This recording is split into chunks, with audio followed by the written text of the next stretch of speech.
Politics பேசுறான். Politics.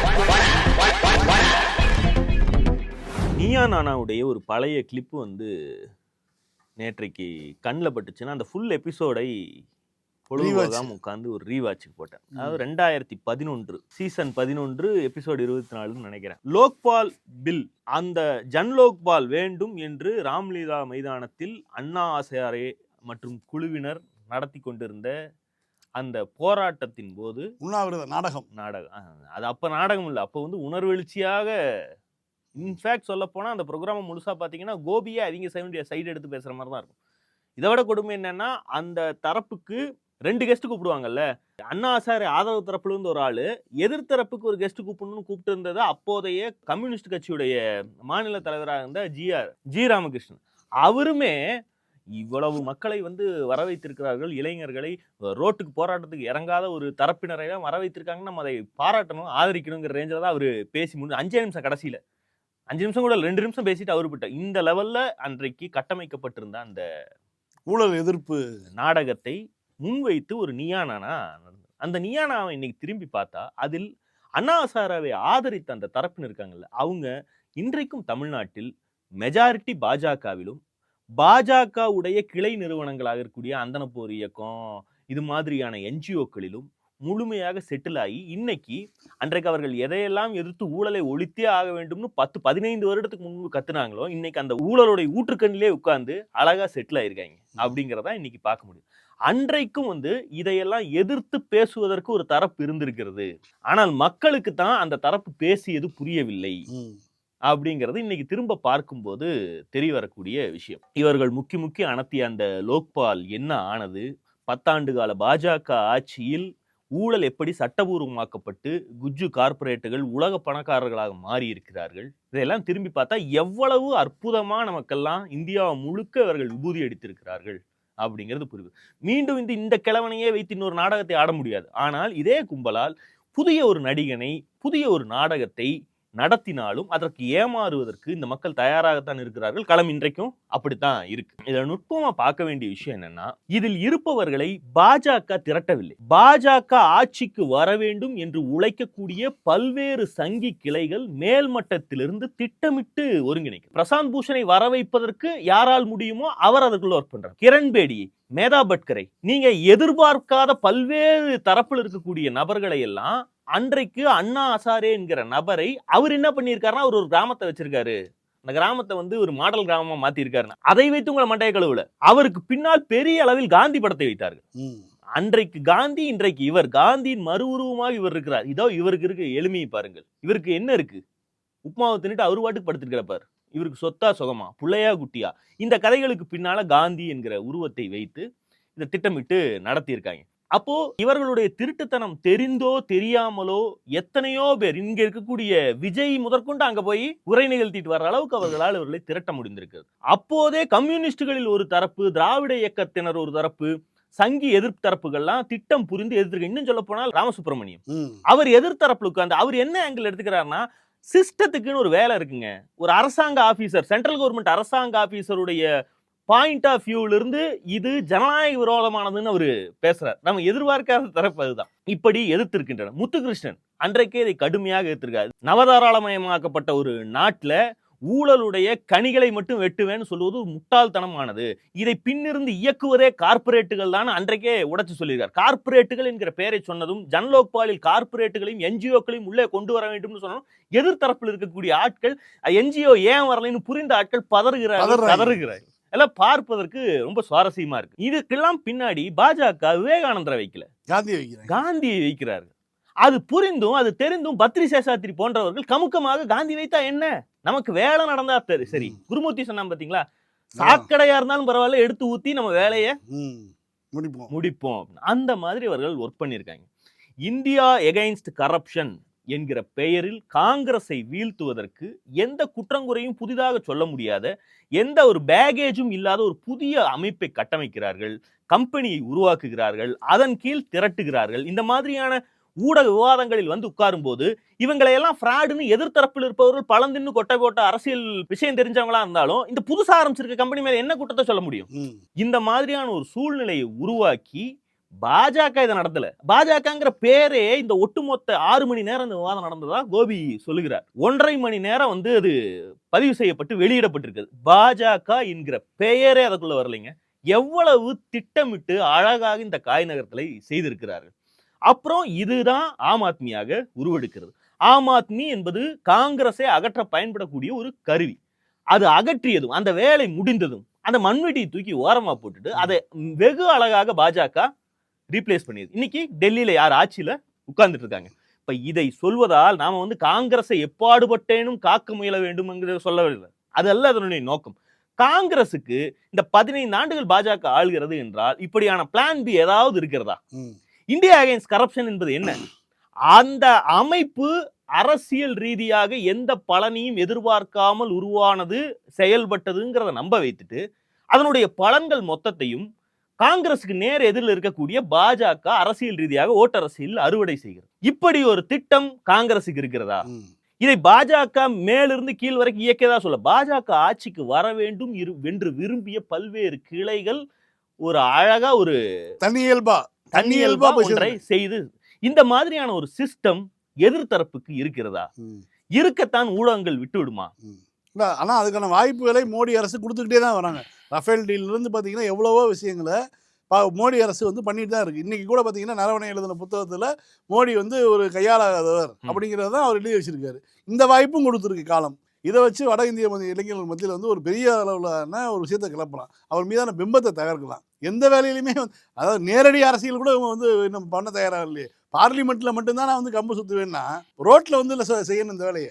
முதலில் வெற்றிக்கான வேட்கைன்னு ஒண்ணு நம்ம ஏற்கனவே பல முறை பேசிதான். வெற்றிக்கான வேட்கைங்கிறது அதிகாரத்தில் அமர்வதில்லை. இப்போது இருப்பவர்கள் தொடர்ந்தால் இந்த நாட்டுக்கும் என்னுடைய கட்சியுடைய ஐடியாலஜிக்கும் மிகப்பெரிய பிரச்சனை, சரி செய்ய முடியாத சிக்கல்களில் இந்த நாட்டையும் இயக்கத்தையும் கொண்டு போய் விட்டுருங்கிற பயம் வேண்டும். அந்த பயம் பிரதான எதிர்கட்சிக்கு இருக்கிறதாங்கிறதா இருக்கக்கூடிய கேள்வி. இப்ப காலாவதியான டோல்கேட் இருக்கும் நகரங்கள்ல. 100 வருஷத்துக்கு டீல் போட்டிருப்பாங்க ஏதாவது ஒரு பிரைவேட் கம்பெனியில். 100 வருஷம் முடிஞ்சதுக்கு அப்புறம் உள்ளூர்காரனுக்கு தெரியும் அது காலாவதி ஆயிடுச்சுன்னு. அவன் காரையும் பைக்கையும் எடுத்துட்டு அவன் பாட்டுக்கு போயிட்டு இருப்பான். ஆனாலும் அங்க ஒருத்தன் உட்கார்ந்துட்டு இருப்பான். விவரம் தெரியாதவன் ஒருத்தன் வந்தா பழிச்ச வரைக்கும் பார்த்துக்கலாம். அப்போ வந்தா வரவிளவை, வரலைனா செலவுளவைங்கிற ஒரு மனநிலையோடு அரசியலை அணுகினால் என்ன ஆகுங்கிறத இப்ப நடந்துகிட்டு. ஒன்றும் இல்லை, நீ காலையில் கூட இந்த பிரமோத் அந்த ஒரு ட்வீட் போட்டிருந்தாப்லே. அதாவது 2021 வந்து திமுக தேர்தல் பேச்சுவார்த்தை குழு அமைக்குது. அந்த குழு எப்போ அமைக்குதுன்னா தேர்தல் தேதி அறிவிச்சதுக்கு அப்புறம் அமைக்குது. தேர்தல் தேதி அறிவிக்காமல் குழு அமைக்க வேண்டிய தேவை முதல்ல எங்கிருந்து வருது? இப்போ வந்து இன்னும் அமைக்கலையா, இன்னும் அமைக்கல, காங்கிரஸ் கேட்டு அமைக்கலைங்கிற ஒரு செய்தியை வந்து டேப்லெட்ஸுக்கு எல்லாத்துக்கும் நியூஸ் கொடுத்துட்டு இருக்காங்கல்ல. இது முதல்ல தேவையா? அமைதியாக போயிட்டு இருக்கிற கூட்டணிக்குள்ள சத்தம் இல்லாமல் இவங்க எதுக்காக இப்போ வந்து கூட்டணி பேச்சுவார்த்தை அமைக்கணும்? நான் ஒரு உதாரணம் சொல்றேன். தமிழ்நாட்டில் பாஜக பெரிய கட்சியா, காங்கிரஸ் பெரிய கட்சியா? நான் வந்து பெரிய கட்சிங்கிறத எந்த அடிப்படையில் கேட்குறேன்னா, வைப்ரண்டா இருக்கா? ஒரு கட்சியில் இளைஞர்கள், புதிய வாக்காளர்கள் வந்து சேருவதற்கு ஆர்வம் காட்டுவது, அதற்கு இருக்கக்கூடிய பரிசோதிக்கப்பட்ட வாக்கு வங்கி, ரோட்ல இறங்கி நடந்தால் அதனுடைய கொடி தென்படக்கூடிய இடங்கள், அதற்கான கிளைகள், அது ஊர்ப்புறங்கள் வரைக்கும் அதற்கான கொடிகள், சமூக வலைதளங்கள்ல அதனுடைய இருப்பு, எல்லாத்தையும் ஒருங்கிணைத்துக் கொள்ளுங்கள். காங்கிரஸ் பெரிய கட்சியா, பாஜக பெரிய கட்சியா? நீங்க என்ன நினைக்கிறீங்க? இன்னைக்கு ஆட்சி பொறுப்புல தொடர்ந்து 3வது தடவை இருக்கனால பாஜக தான் பெரிய தரப்பு. தமிழ்நாட்டில் இறங்கி யாரிடம் கேட்டீங்கன்னாலும் இந்த 2 ஒப்பீட்டின் அடிப்படையில் பாஜக வைப்ரண்டாக பெரிய கட்சி அப்படின்னு தான் சொல்லுவாங்க. இப்போ தமிழ்நாட்டில் இன்றைய தேதிக்கு திமுக பெரிய கட்சியா, அதிமுக பெரிய கட்சியா? நான் இதற்கு முன்பு சொன்ன எல்லா இதையும் உள்ள காரணிகளை இதுலக்கும் பொருத்திக்குங்க. கடந்த தேர்தலில் 40-0 கடைசியாக நடந்த பொது தேர்தலில் 40-0 எதிரியை வீழ்த்தி இருக்கக்கூடிய திமுக பெரிய கட்சிங்கிறத அதிமுக சார்பு இருக்கவங்க கூட ஒத்துக்கொள்வான். அவன் கூட இன்னைக்கு என்ன லாஜிக் சொல்லுவான்னா, அன்னைக்கு வந்து பிஜேபி அதிமுக பிரிஞ்சிருச்சு, எங்க ஓட்டெல்லாம் பொழந்து போயிருச்சு, நாங்க இன்னைக்கு சேர்ந்துட்டோம், வீழ்த்திடுவோம் தான் சொல்லுவானே. இன்றைக்கும் பெரிய கட்சி என்பது திமுக. ஓகேவா? இப்போ திமுக, பலம் வாய்ந்த திமுக, பலம் குறைவான, ஒப்பீட்டளவில் பலம் குறைவான காங்கிரசுக்கு சட்டமன்ற தேர்தலும் நாடாளுமன்ற தேர்தலும் கொடுக்கக்கூடிய சீட்டுகளுடைய எண்ணிக்கை என்ன? நாம் பலம் குறைந்திருக்கிறது, பிளந்திருக்கிறது, பழைய கரிஸ்மேட்டிக் லீடர்ஷிப் இல்லைன்னு சொல்றோம். இன்னும் சொல்ல போனால் பாஜகவுடைய அடிமை, டெல்லி பாஜகவுடைய அடிமை தான் அதிமுக. ஆனால் அந்த அடிமை அதிமுக பலம் வாய்ந்த, ஒப்பீட்டளவில் பலம் வாய்ந்த பாஜகவுக்கு கொடுக்கக்கூடிய எண்ணிக்கை என்ன? 2021 தேர்தல் 20 சீட். நாம திமுக 25 சீட்டுகளை, 10% மேல. அதாவது சட்டமன்ற தேர்தலில் தொகுதிகளில் இருக்கக்கூடிய எண்ணிக்கையை விட கூடுதலாக தான் 11% சீட்டு கொடுத்துருக்கோம் நம்ம. பாஜக அதனுடைய நோக்கம் என்ன? அப்போ தமிழ்நாட்டு அரசியலில் இரட்டை இலை சின்னமும் அதிமுகவுடைய கட்டமைப்பும் தான் நம்மை கரை சேர்க்கும் என்பது பாஜகவுக்கு சொற்ப எண்ணிக்கையில் எம்எல்ஏக்கள் வருவது, அதன் மூலமாக கட்சியை வளர்ப்பதில்லை. பாஜகவுடைய பிரதான நோக்கம் தமிழ்நாட்டில் திமுகவை ஆட்சி கட்டிலிருந்து அகற்ற வேண்டும். அப்படி அகற்றுவதற்கு எது பெட்டர் பாசிபிள் வே? ஏடிஎம்கேக்கு அதிக சீட்டை கொடுக்கணும், நமக்கு செல்வாக்கு இருக்கக்கூடிய குறைந்தபட்ச தொகுதிகளை நம்ம வாங்கிட்டு வேலையை செய்யணும். கூட்டணி தலைமையான அதிமுக சொல்படி கேட்டு எலெக்ஷன் மெஷினரியில அதுதான் ஸ்பெஷலிஸ்ட். தமிழ்நாட்டில் என்ன செய்யணும் செய்யக்கூடாதுன்னு அதுக்கு தெரியும். அது பேச்ச கேட்போங்கிற எண்ணம் அவர்களுக்கு எதிலிருந்து வருதுன்னா, அவர்களுடைய பிரதான நோக்கம் தமிழ்நாட்டில் வளர்ப்பது, கட்சியை வளர்ப்பது, எம்எல்ஏக்கள் அதெல்லாம் தாண்டி திமுகவை ஆட்சி கட்டிலிருந்து இறக்க வேண்டும். அதான் எங்களுடைய பிரதான நோக்கம். இதை இப்படியே இந்த பக்கம் வைங்க. விடை உங்களுக்கே ரொம்ப எளிமையா தெரிஞ்சு. அப்போ கட்சியை வளர்ப்பது என்பது சீட்டுகளை அதிகம் பெறுவது, சீட்டு பேரம், இதுதான் பிரதான நோக்கம் இருந்துச்சுன்னா, இதை நீங்க இந்தியா முழுக்க பொருத்தி பார்த்தீர்கள் என்றால் திரும்ப திரும்ப சொல்லக்கூடிய செய்தி, கட்சியை வளர்ப்பது என்பது எதிரியை வீழ்த்துவதிலிருந்து தொடங்கணும். அதுக்கப்புறம் செய்ய வேண்டிய வேலை. கலைஞர் 77 எம்ஜிஆருடைய வெற்றியை எதிர்பார்க்கவே இல்லை. தமிழ்நாட்டு மக்களுக்கு அந்த அளவுக்கு ஒரு சிறப்பான ஒரு ஆட்சியை செய்திருந்தாலும், இப்படி அதுவும் மிசா கொடுமையிலேருந்து போயிட்டு வந்த கட்சி எப்படி ஒரு மகத்தான தோல்வி அடைஞ்சிருச்சு அப்படிங்கிற இதில் 80 தேர்தலில் என்ன பண்ணுறாரு, 118 சீட்டு கொடுக்குறாரு காங்கிரஸுக்கு. அதனால தான் அதுக்கு பிறகு தான் அந்த முடிவே எடுக்கிறாரு. ஆனால் அந்த வாய்ப்பே கிடையாது, நமக்கு தேவையில்லை தமிழ்நாட்டுக்குன்னு சொல்லி. ஆனால் அன்னைக்கு பார்த்தீங்கன்னா வெற்றி எதிரியை வீழ்த்த வேண்டும்னு ஒரே நோக்கம், எம்ஜிஆரை வீழ்த்தணும், அதிமுக வீழ்த்த வேண்டும்னு ஒரே நோக்கத்தில் காங்கிரஸுக்கு சரிபாதியாக கொடுத்து பார்த்தார். ஆனால் அது ஒர்க் அவுட் ஆகலை. அதுக்கப்புறம் முடிவை மாற்றினார். அதுக்கப்புறம் மெல்ல மெல்ல ஜெயிச்சு தான் பார்த்தார். 86 நீங்கள் உள்ளாட்சி தேர்தலாம் பார்த்தீங்கன்னா மிகப்பெரிய வெற்றி திமுகவுக்கு. வட இந்திய பெண் ஒருத்தர் பப்ளிக் பைட் ஒன்று சுட்டுச்சு, ஓட்சோரி பண்றாங்களாமே.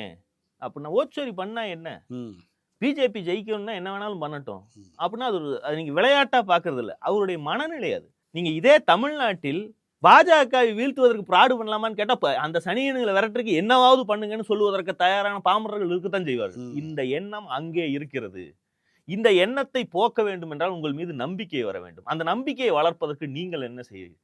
10-15 வருட ஆட்சியில என்னென்னலாம் செய்திருக்கிறீர்கள்? நீங்கள் பேசுவது என்ன? எல்லாத்தையும் மக்கள் பார்த்து, நம்ம சும்மா போயிட்டு திட்டிக்கிட்டு இருக்கிறதையோ பிஜேபி அதை பண்ணி இதை பண்ணி சொல்றதையோ ஒன்றும் இல்லை. உங்களுக்கு முதல் வெற்றிக்கான வேட்கை இருக்கு. அந்த வெற்றிக்கான வேட்கைக்கு பின்னால் பாஜகவுடைய ஆட்சி இந்தியாவை சீரழித்துக் கொண்டிருக்கிறது, அது தொடரக்கூடாதுங்கிற எண்ணம் இருக்கிறதாங்கிறது தான் பார்க்கணும். அதுதான் எல்லாத்தையும் இன்னும் 5 வருடம், இன்னும் 5 வருடம்னு தள்ளி போடுது. ஒரு எலெக்ஷனுடைய முடிவுல நமக்கு வரக்கூடிய விரக்தி கூட நீங்க சோசியல் மீடியால கூட பார்க்கலாம். எந்த காங்கிரஸ் கட்சி தொண்டனும் அந்த பருவ தேர்தல் தோல்விய பெரிய விரக்தியா எல்லாம் எடுத்து இன்னும் 5 வருடம் இவங்க கூட மாரடிக்கணுமா பாஜக கூடன்னு நாமெல்லாம் தான் கதை. அப்படி இல்லை என்றால் இதை எடுத்து போட்டு செய்யக்கூடிய கட்சிகளுடைய தலைமையில் ஒரு கூட்டணி அமைய வேண்டும். அதுதான் காலம் அந்த இடத்தை நோக்கி தான் போய் நகர்த்திட்டு. அண்ணா ஹசாரேவை வைத்து கிட்னி திருடுனதுங்கிறது அது ஒரு தனி டாபிக், அது ஒரு பிளாஷ்பேக். மீண்டும் வரலாறு திரும்ப திரும்ப ஒன்றையே தான் செஞ்சுட்டு இருக்கும். முதல் முறை டிராஜடியா இருக்கும், 2வது முறை நகைச்சுவையா போகும். அந்த நகைச்சுவைக்கு இட்டுட்டு போகாதீங்கிறதுக்காக அதை சொன்னேன். ஆனா உண்மையாக கிட்னி திருடை பற்றி ஒரு டாபிக் ரொம்ப நாளா பேசணும்னு காத்திருந்தேன். அதாவது என்ன சிக்கல்னா, அது பிரச்சனை நடக்கும் போது பேசினால் உண்மையே சொன்னாலும் கூட நீ கட்சிக்கு முட்டு கொடுக்கறதுக்கு வரையா அப்படின்னு ஒரு கேள்வி எழும். இதில் திமுக அதிமுக என்பதெல்லாம் தாண்டி தமிழ்நாட்டுடைய சுகாதார கட்டமைப்புக்கே சவால் விடக்கூடிய ஒரு பெரிய பொது பிரச்சனை அது. இதை காய்தல் ஊதல் இன்றி நீங்களும் நானும் அணுக வேண்டிய தேவை இருக்கக்கூடிய விவகாரம். 2 நாட்களுக்கு முன்பு ஸ்க்ரோல்ல ஒரு டாக்குமெண்ட்ரி ஒன்று வந்துச்சு, டவுன் ஆஃப் கிட்னி செல்லர்ஸ். நல்லா கவனிச்சுங்க, ஒரு நகரம் கிட்னி விற்பனையாளர்களின் நகரமாக இருக்கிறது. அந்த டைட்டில் ரொம்ப முக்கியமானது. சட்டப்படி உங்களுக்கு உங்களுடைய உறவினர்களோ நண்பர்களோ தான் உடல் உறுப்பை தானம் செய்ய முடியும். ஆனால் சட்டவிரோதமாக தானம் பெறுவது, தானம் கொடுக்கப்படுவது, அறுவை சிகிச்சை செய்வதுங்கிறது இந்த நாட்டில் புதிய ஒரு விஷயம் கிடையாது. நாமக்கல் என்கிற நகரம், ஈரோடு சுற்று வட்டாரத்தில் இந்த கிட்னி திருட்டு இது எப்போதிருந்து நடந்து வருகிறது, இதனுடைய பின்னணி என்ன, அதில் ஈடுபடுபவர்களுடைய மனநிலை என்ன, அவர்களுக்கான தேவை என்ன, எல்லாத்தையும் விரிவா ஒரு 7-8 நிமிட டாக்குமெண்ட்ரி தான். அதை முதல்ல நீங்க பாருங்க. கடனை கட்டுவதற்காக, இப்ப நீ பினான்சியல் ஸ்ட்ரகிள் இருந்து மீள்வதற்கான பல்வேறு காரணங்களை சொல்கிறார். பேசுபவர்களுடைய ஸ்லாங் மிக தெளிவாக தெரிகிறது, அந்த பகுதியில் இருக்கக்கூடிய ஒடுக்கப்பட்ட சமூகத்தை சேர்ந்தவர்கள் அப்படிங்கிறது. பவர்லூம் தொழில் வீழத் தொடங்கிய பிறகு பவர்லூம் தொழிலை கற்றுக்கொண்டு நல்ல வருமானம், விவசாயத்திலிருந்து பவர்லூம் எவால்வ் ஆகும் போது விவசாயத்தை விட பல மடங்கு நல்ல வருவாய் வரக்கூடிய ஒரு தொழிலாக இருந்து கடந்த 2-3 தசாப்தங்களாக அந்த தொழில் வீழும்போது வந்துட்டு இருந்த நல்ல வருவாய் கிடைக்காத ஒரு சூழல் ஏற்படுகிறது. அப்போது ஏற்படுகிற அந்த வருவாய் இழப்பை அதற்கு முன்பு இருக்கக்கூடிய கமிட்மெண்ட்டை எப்படி மீட் பண்றதுன்னு தெரியாம இவர்கள் கடன் வாங்க தொடங்குகிறார்கள். அந்த கடனை கட்டுவதற்கு கடன் மிகப்பெரிய மலை போல் வளர்ந்த பிறகு அதை கட்டுவதற்கான வாய்ப்பாக இது போன்ற கிட்னியை விற்பது, உடல் உறுப்புகளை விற்பதுங்கிற இடத்துக்கு தள்ளப்படுகிறார்கள் தான் அந்த டாக்குமெண்ட்ரி சொல்லக்கூடிய செய்தி. இது கிட்டத்தட்ட 2 தசாப்தங்களாக நடக்குதுன்னு. இப்ப முதல் புகார் இது சம்பந்தமானது மாவட்ட ஆட்சித்தலைவரிடம் வருகிறது. 8 லட்சம் ரூபாய் பேசி எனக்கு கிட்னியை சர்ஜரி பண்ணி வாங்கிக்கிட்டாங்க, பாதி பணம் தான் வந்திருக்கு, மீதி வரல அப்படிங்கிற புகாருடன் இது பூதாகரமாக வெடிக்கிறது. அதையும் கூட அந்த பெண்மணிகிட்ட கிட்னி எடுக்க முடியாது, ஏதோ செட் ஆகாதுங்கிறனால லிவர் எடுத்திருக்காங்க. இப்படியான பிரச்சனையுடன் அது பூதாகரமாக வெடிக்கிறது. புரோக்கர்களை தேடி பிடிக்கிறார்கள், தனிப்படை அமைக்கப்படுகிறது. அது சட்டம் அதனுடைய வேலைகளை செய்கிறதுன்னு வைங்களேன். இப்போ அந்த பகுதியில் இருக்கக்கூடிய பல்வேறு பெரிய மருத்துவமனை, கோயம்புத்தூர்ல இருக்கக்கூடிய KMCH போன்ற மருத்துவமனைகள் எல்லாம் டெஸ்ட் எடுத்த பிறகு சிங்கப்பூர் வரைக்கும் கூட்டிட்டு போய் ஆபரேஷன் பண்றதையும் சொல்றாங்க. 3 மாதம் சிங்கப்பூரில் வைத்து அங்க பல டெஸ்ட்டுகள்லாம் எடுத்து சர்ஜரி பண்ணி தையல் பிரிச்ச உடனே ஊருக்கு தாட்டி விட்டுறாங்க. என்னைய ஏதோ நாயை துரத்துவது போல் துரத்துகிறார்கள்னு ஒரு பெண்மணி சொல்லுகிறார். புகார் அளிக்கப்படும் வரை என்னை ஏமாற்றி விட்டார்கள், எனக்கு சர்ஜரியை சரியா பண்ணல, எனக்கு உடல் உபாதைகள் வருதுன்னோ அல்லது எனக்கு பேசிய தொகை சேரவில்லைனோ இந்த நபர்கள், பாதிக்கப்பட்ட நபர்கள், கிட்னியை விற்றவர்கள் புகார் சொல்லும் வரைக்கும் இது எல்லாமே லீகல். இவர்கள் புகார் சொல்வதற்கு முந்தின நாள் போய் நீங்க புடிச்சு கேட்டீங்கன்னா அவரு சொந்தக்காரரு, அவரு கஷ்டப்படுறதை என்னால பார்க்க முடியல, நான் கொடுக்குறேன் உனக்கு என்ன குறையுது அப்படின்னு இவங்களே கேட்பார். இப்ப இதுல இருக்கக்கூடிய சட்ட சிக்கல் என்பது இவர்கள் பாதிக்கப்பட்டு முழுமையாக சுரண்டப்பட்டது தெரிந்த பிறகுதான் இவர்கள் தாங்கள் ஏமாற்றப்பட்டதாக வெளிப்படையாக சொல்லவே தொடங்குவார்கள் தான் இதுல இருக்கக்கூடிய பிரச்சனை. பணம் இருக்கும் நோயாளிகள் ஒருபுறம், ஏழ்மையில் இருப்பவர்களை சுரண்டுவதற்கான வாய்ப்பு மறுபுறம். இவர்கள் இருவரையும் இணைக்கக்கூடிய ஒரு தொழிலாக, புரோக்கர் தொழிலாக இந்த கிட்னி திருட்டு உருவாகி இருக்கிறது. இந்த தொழில் நடக்கக்கூடிய கேந்திர மையம் தான் மருத்துவமனையை தவிர இது எங்க வேண்டாலும் நடக்கலாம். தமிழ்நாட்டில் இருக்கிற எந்த மருத்துவமனையில் வேணாலும் நடக்கலாம். இன்னும் வசதி இருக்கவரும் வெளிநாட்டுல கொண்டு போய் கூட அதை நடத்துவாங்க. இதோடைய பிரச்சனை என்னன்னா, இந்தியாவுக்கே தமிழ்நாடு ஒரு மருத்துவ ஹப்பாக, மருத்துவ மையமாக இருக்குதுங்கிறது தான் இந்த குற்றச்சாட்டுகள் இங்கிருந்து எழுவதற்கான பிரதான காரணம். பணக்காரர்கள் மருத்துவம் பார்க்கக்கூடிய எந்த மருத்துவமனையிலும் இது நடப்பதற்கான வாய்ப்பு. இதனுடைய சிக்கல்கள் என்னன்னா, சினிமா ஊடகங்கள் உறுப்பு மாற்ற அறுவை சிகிச்சை தொடர்பான வர்த்தகத்தை கடந்த 10-20 ஆண்டுகளாக தொடர்ச்சியாக ஒரு கச்சா பொருளாக வைத்து ஒரு பக்கம் படம் எடுத்துட்டு இருக்காங்க. இதில் சிக்கலான ஏரியா விட்டுட்டு கமர்ஷியலா ஒரு வில்லனை ஊடகங்களும் சரி, சினிமா போன்ற வெகுஜன ஊடகங்களும் சரி உருவாக்கி, இவன் தான் வில்லன், ஹாஸ்பிட்டல்காரங்க அல்லது மிகப்பெரிய கார்பரேட்டுகள் சேர்ந்து இதை செய்கிறார்கள்ங்கிற மாதிரி ரொம்ப எளிமைப்படுத்தி ஒரு வில்லனா உருவாக்கி இவனை ஒழிச்சிட்டா இந்த பிரச்சனை தீந்துருங்கிற மாதிரி பேசக்கூடிய அபத்தம் ஒரு பக்கம் நடக்குது. இது எத்தனை சிக்கலானது, இந்த நேரேட்டிவ் ஏன் ஆபத்தானதுங்கிறத தெரிந்து கொள்வதற்கு இதனுடைய மறுபக்கத்தை பார்க்க வேண்டிய தேவை. உறுப்பு மாற்ற அறுவை சிகிச்சைகளில் தமிழ்நாடு ஒரு மிகப்பெரிய சாதனைகளை செய்திருக்கக்கூடிய ஒரு மாநிலம். இதே ஸ்க்ரோல் 2018ஆம் ஆண்டு ஒரு கட்டுரை ஒன்றை எழுதியது. மகாராஷ்டிராவில் ஒரு போலீஸ்காரர், கடைநிலை போலீஸ்காரருடைய மகள் ஏதோ ஆக்சிடென்ட்ல இறந்து அந்த குழந்தையுடைய உறுப்புகளை தானம் செய்வதற்காக இது பண்ணி அந்த குழந்தையுடைய வெவ்வேறு உறுப்புகள் வெவ்வேறு நபர்களுக்கு பொருத்தப்பட்டதை வைத்து ஒரு கட்டுரை எழுதியிருக்கிறார். ஸ்க்ரோல் என்ன கேட்குதுன்னா, இதெல்லாம் யார் கொடுக்கிறார்கள், இதனால் வாழ்பவர்கள் எல்லாம் யார், இந்தியாவுடைய உறுப்பு மாற்ற அறுவை சிகிச்சை தொடர்ச்சியாக பெறக்கூடியவர்கள் பணக்காரர்களாகவும் தானம் தரக்கூடியவர்கள் ஏழைகளாகவுமே இருக்கிறார்கள் என்றால் இது மறைமுகமாக உறுப்பு திருட்டுக்கு, அந்த ஏழைகளை சுரண்டும் ஒரு தொழில் வளர்வதற்கு வாய்ப்பளிக்குமா இருக்காதா அப்படிங்கிறத இந்த கட்டுரை கேட்குது. எது 2018. இன்றைக்கு இந்த டாக்குமெண்ட்ரி எடுத்திருக்க 2026. இறந்தவர்களுடைய உறுப்புகளை தானம் கொடுப்பதை ஊக்குவிப்பதுங்கிறது வரைக்கும் ஓகே. தானம் பெறுபவர்கள் ஏழைகளாகவே இல்லையே, இது என்ன கதைன்னு இந்த கட்டுரை கேட்கிறது என்றால், கல்லீரல் மாற்று அறுவை சிகிச்சைகள்ல 1-2% மட்டும்தான் பப்ளிக் ஹாஸ்பிட்டல்கள்ல செய்யப்படுகின்றன. உலகம் முழுக்க இருக்கக்கூடிய பல்வேறு நாடுகள் நீதியை முதன்மையாக வைத்து நோயுடைய தீவிரத்தின் அடிப்படையில் உறுப்புகளை யார் யாருக்கு தேவைங்கிறத அது பிரிச்சு கொடுக்குது. நாடு பிரித்து கொடுக்கிறது. இங்க அந்த மாதிரி ஒரு சிஸ்டமே இல்ல. நீங்க எல்லாரும் சேர்ந்து உறுப்புகளை தானம் செய்வது எவ்வளவு நல்லது தெரியுமா? இறந்தாலும் வாழும் தெரியுமா அந்த உறுப்புன்னு சொல்றாங்க. அதையெல்லாம் பெறக்கூடியவர்கள் பணக்காரர்களாக மட்டுமே இருக்கிறார்கள் அப்படிங்கிறது இந்த உறுப்பு திருட்டு, இதை ஒட்டி இருக்கக்கூடிய கிரைம் உடைய பேஸ். இதையெல்லாம் இந்த கட்டுரை அலசுகிறது. சமத்துவத்தை மீட்டெடுப்பதற்கு நம்பகமான வழிகள் உள்ளதா? ஏதாவது ஒரு வழி, ஏதாவது ஒரு உறுதியான நடவடிக்கை பப்ளிக் ஹாஸ்பிட்டல்களுக்கு தான் இந்த உறுப்புகள் வந்து சேரணும், அது அவர்களுக்கும் வந்து சேரணுங்கிறதுக்கான ஏதாவது ஒரு வழி ஏற்படுத்த முடியுமா அப்படின்னு இந்த கட்டுரை கேட்கிறது. உண்மையில் தமிழ்நாடு அரசாங்கம் அதற்கு முன்பு 2008 இவங்க 2018 சொல்றாங்க, 2008 இதற்கான ஒழுங்குமுறை சட்டங்களை வந்து உருவாக்குது. ஏனென்றால் தமிழ்நாடு தான் இந்தியாவுடைய சுகாதார மையமா இருக்கு. இங்குதான் ஒரு பிரச்சனை தீவிரமாக அலசி ஆராயப்படுகிறது. அதனுடைய எண்டில் என்னென்ன பிரச்சனைகள் வருகிறதுங்கிறத ட்ரையல் அண்ட் எரர் மூலமாக அதை சரி செய்வதற்கான வாய்ப்புகளும் இங்கதான் உருவாகி. இவங்க இதெல்லாம் பேசுவதற்கு 10 வருடங்களுக்கு முன்பே அதற்கு ஒரு தீர்ப்பாயம் போன்ற ஒரு நடவடிக்கையை ஒரு அரசாணை போட்டு தமிழ்நாடு அரசு கலைஞர் அரசில் செய்திருக்கிறார். இந்த கட்டுரை எழுதியவர் ஒரு மருத்துவர், மகாராஷ்டிரால வட இந்தியாவில் பணிபுரியக்கூடியவர். அவர் சொல்கிறார் 50% வந்து பொதுமக்கள் சாதாரண மக்களுக்கு இந்த உறுப்புகள் ஒதுக்கப்பட வேண்டும். உண்மையில் 4/3 பங்கு அரசு மருத்துவமனைகளுக்கு வருவதை போன்ற ஒரு சிஸ்டத்தை 2008 இருந்தே தமிழ்நாடு உருவாக்கி வைத்திருக்கிறது. பொது மருத்துவமனைகள் மூளைச்சாவடையக்கூடிய நோயாளிகளை இன்னும் வெளிப்படையாக தொடர்ச்சியாக அறிவிக்கும் போது இந்த எண்ணிக்கை வந்து மேலும் உயர்வதற்கான வாய்ப்பும் இருக்கிறது.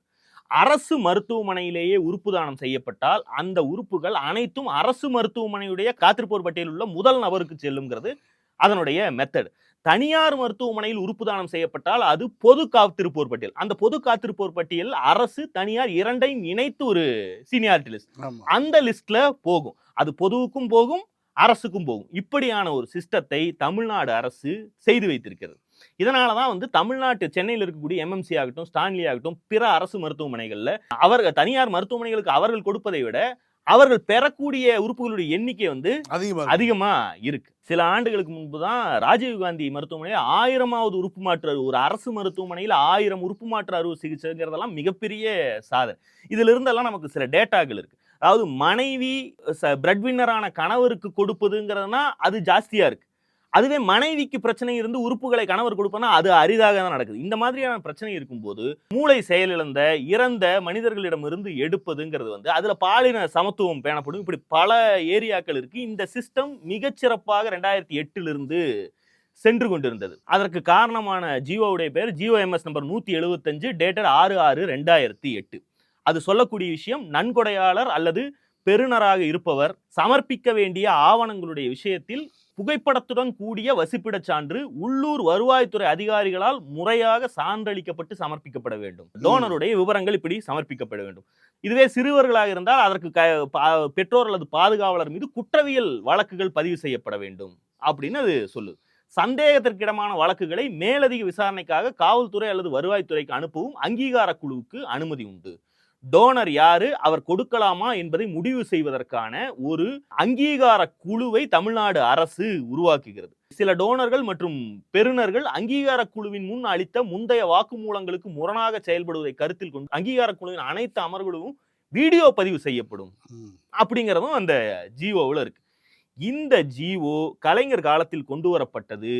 கிட்டத்தட்ட இது போன்ற கிட்னி விற்பனை போன்ற விவகாரங்களை எல்லாம் முழுமையாக கிட்டத்தட்ட முறியடிக்க தடுத்த இடத்துக்கு கொண்டு போய் சேர்ந்து. டைம்ஸ்ல ஒரு கட்டுரை வந்துருந்துச்சு, வில்லிவாக்கத்தை கிட்னி வாக்கம். இன்றைக்கு நாமக்கல்ல இன்றைக்கு பேசுகிறோம், பள்ளிவாளையம் பகுதிகளை பேசுகிறோம்னா வில்லிவாக்கம் இதற்கு முன்பு அப்படி ஒரு இடத்தில் இருந்தது. அதுதான் இன்றைக்கு நாமக்கல்லில் ஏற்படுகிறது. அப்போ திமுக அரசாங்கம் இதில் செய்தது, அன்றைக்கு கலைஞர் அரசாங்கம் செய்தது என்னன்னா ரெகுலேட் பண்ணியிருக்காங்க. லைவ் டிரான்ஸ்பிளான்ட்டை ரெகுலேட் பண்ணியிருக்காங்க. கேடவர் டொனேஷன்ங்கிறது தமிழ்நாட்டுக்குள் மட்டும் நடப்பதாக ஒரு சிஸ்டத்தை உருவாக்கி இருக்கிறார். அது ஈஸியா இருந்துச்சு. ஒரு பிரைன் டெட் பர்சன் கிட்ட இருந்து உறுப்புகளை பெற்று தேவைப்படக்கூடிய நபருக்கு கொண்டு போய் சேர்க்கக்கூடிய சிஸ்டம் அப்போது எளிமையாக இருந்தது. இதுதான் வந்து அதனால இதை விற்பதற்கான வழிகள் அடைபட்டு இருந்தன. நீங்க ஒரு கேடவர் டொனேஷனுக்காக பதிவு செய்தீர்கள் என்றால் ஒரு 6 மாதத்துக்குள் உங்களுக்கு அதற்கான வாய்ப்பு கிடைப்பதற்கான சிஸ்டத்தை அப்போது உருவாக்கி வைத்தனர். பிஜேபி என்ன செய்கிறது என்றால் அவர்கள் பிராந்திய வாரியாக ROTTOவும் NOTTOவும் national organ tissue transplant organisation என்றும் regional organ tissue transplant organisation என்றும் 2 உருவாக்குகிறார்கள். கிட்டத்தட்ட நீட்டை போன்ற ஒரு சிஸ்டத்தை உருவாக்குகிறார்கள். இதற்கு முன்பு நடந்தது ஆர்கன் யார் உறுப்புகளை யார் கொடுக்கிறார்களோ தமிழ்நாட்டிலிருந்து கொடுக்கிறார்களோ, தமிழ்நாட்டிலிருந்து தானம் கொடுக்கக்கூடிய உறுப்புகள் தமிழ்நாட்டில் இருக்கக்கூடிய நோயாளிக்கு கொண்டு போய் சேர்ப்பதற்கு முன்பு ஒரு சிஸ்டம் இருந்தது. பிஜேபியுடைய தலையீட்டுக்கு பிறகு அது என்னவாகுதுன்னா, தமிழ்நாட்டில் தானம் கொடுக்கப்படுகிற உறுப்புகள் நேஷனல் தேசிய சீனியாரிட்டி லிஸ்டுக்கு போகுது. அங்கிருந்து என்ன நடக்குதுங்கிறதுக்கு எந்த தெளிவும் இல்லை. காத்திருக்கும் காலம் அதிகரிக்கிறது. இது மோடியுடைய அரசுக்கு வந்ததற்கு பிறகு கேடவர் டிரான்ஸ்பிளான்ட்டுக்காக ரெஜிஸ்டர் பண்ணிட்டு இருக்கவங்க பல காலமாக காத்திருக்கும் வரையில அதற்கான வழிமுறை கிடைக்கல, நமக்கான சீனியாரிட்டிக்கு உரிய உறுப்புகள் கிடைக்கலங்கிறப்ப அடுத்த ஆப்ஷன் அவங்க அப்பதான் பார்க்க தொடங்குறாரு. 6 மாசங்கிற வரைக்கும் காத்திருப்பாங்க. அதற்கு மேல் ஆகும்போது வேறு வழியில் பணம் செலவழித்தாலாவது கிடைக்குமாங்கிற வழிக்கு போகும்போது தான் மீண்டும் இந்த கிட்னி திருட்டு போன்றவைகளை, கிட்னி திருட்டுன்னு நம்ம சொல்றதால இது ஏதோ பஸ் ஸ்டாண்ட்ல படுத்துட்டு இருக்கவங்களுடைய பையை பறித்து கொண்டு செல்கிற வழிப்பறி போல அவ்வளவு எளிமையானது கிடையாது. அந்த ஆப்ஷனுக்குள்ள இவர்கள் செல்கிறார்கள்ங்கிறதான் இதுல இருக்கக்கூடிய விஷயம். இங்கேதான் நம்மளுடைய பிரபல நீதியரசர் ஜிஆர்எஸ் வருகிறார். அவர் 2018 நினைக்கிறேன் அவர் ஒரு தீர்ப்பை கொடுக்கிறார். அன்பும் பாசமும் அருவமான உணர்வுகள் அவருடைய கருத்து. தொடர்பில்லாத நபர்களுக்கு இடையே உறுப்பு மாற்று அறுவை சிகிச்சைக்கு சென்னை உயர்நீதிமன்றம் அனுமதி அளித்துள்ளது. அந்த தீர்ப்பு சட்டம் நெருங்கிய உறவினர் அல்லாத ஒருவருக்கு சிறுநீரக தானம் செய்வதை தடை செய்யவில்லை என்றாலும் கூட இந்த மாநில அங்கீகார குழு 2008 கலைஞர் உருவாக்கி இந்த அங்கீகார குழுவின் முன் ஒப்புதலுக்கு பிறகுதான், அவர்களுடைய முன் ஒப்புதலுக்கு பிறகுதான் மாற்று அறுவை சிகிச்சை செய்ய முடியும் என்பதுதான் இப்ப கட்டுப்பாடாக இருக்கிறதுனா, மாற்று அறுவை சிகிச்சை நிபுணர்கள் தொடர்பில்லாத நபர்களுக்கு இடையே சிறுநீரக மாற்று அறுவை சிகிச்சை மேற்கொள்ள தயங்குகிறார்கள். சட்டம் யாரு வேணாலும் யாருக்கு வேணாலும் கொடுக்கலான்னு பிஜேபி மாத்தினாலும் தமிழ்நாட்டுல ஒரு அங்கீகார குழுவை போட்டு அவங்க உண்மையிலேயே குடுமையை பிடிக்கிறாங்க. இது தப்பு. அங்கீகார குழு இந்த வேலையை செய்யக்கூடாது. யாருக்கு கொடுக்கறவனுக்கும் பிரச்சனை இல்லை, வாங்குறவனுக்கும் பிரச்சனை இல்லை, நீங்க நடுவுல பூந்து பஞ்சாயத்து பண்றீங்கிற மாதிரியான ஒரு தீர்ப்பை கொடுத்துதான் இன்றைக்கு அந்த தீர்ப்பு வந்தபோது தமிழ்நாட்டில் பெரிய சலனங்களே ஏற்படவில்லை. இது எத்தனை பெரிய சிக்கலுக்கு கொண்டு போய் விடுங்கிறத அதிமுக ஆட்சி இல்லையா, அவங்க வெச்ச பிரேயர் சிறுநீரக மாற்று அறுவை சிகிச்சைக்கான உத்தரவுகளை பிறப்பிக்க மருத்துவமனைக்கு உத்தரவிடுமாறு மனு தாக்கல் செய்யப்பட்டது. ரிட் மனு தாக்கல் செய்யப்பட்டது. அதுலதான் ஜிஆர் சாமிநாதன், ஏன்னா அதுக்கு அந்த 2018 தீர்ப்புக்கு சில மாதங்களுக்கு முன்பு தான் சசிகலா நடராஜன் அவர்களுக்கு ஈரல் பிரச்சனை வந்துருச்சு. புதுக்கோட்டையில் கரெக்டாக ஒரு பிரபுன்னு ஒரு பையன் ஆக்சிடென்ட் ஆகி கரெக்டாக தலைக்காயமாகறாரு. அவருடைய இதை இந்த பட்டியலெல்லாம் மீறி இந்த அங்கீகார குழுவெல்லாம் புறந்தள்ளி உடனடியாக அவருடைய ஈரலை இவருக்கு வச்சு உறுப்பு மாற்று சிகிச்சை பண்ணாங்க. அப்படி இருந்து அவர் காப்பாற்ற முடியல. உறவினர்கள் அல்லாதவர்களாக இருந்த போதிலும் பெருநரிடம் அன்பு மற்றும் பாச உணர்வுகளால் உறுப்புகளை தானம் செய்ய விரும்பும் நபர்கள் கட்டுப்படுத்தப்படக்கூடாது.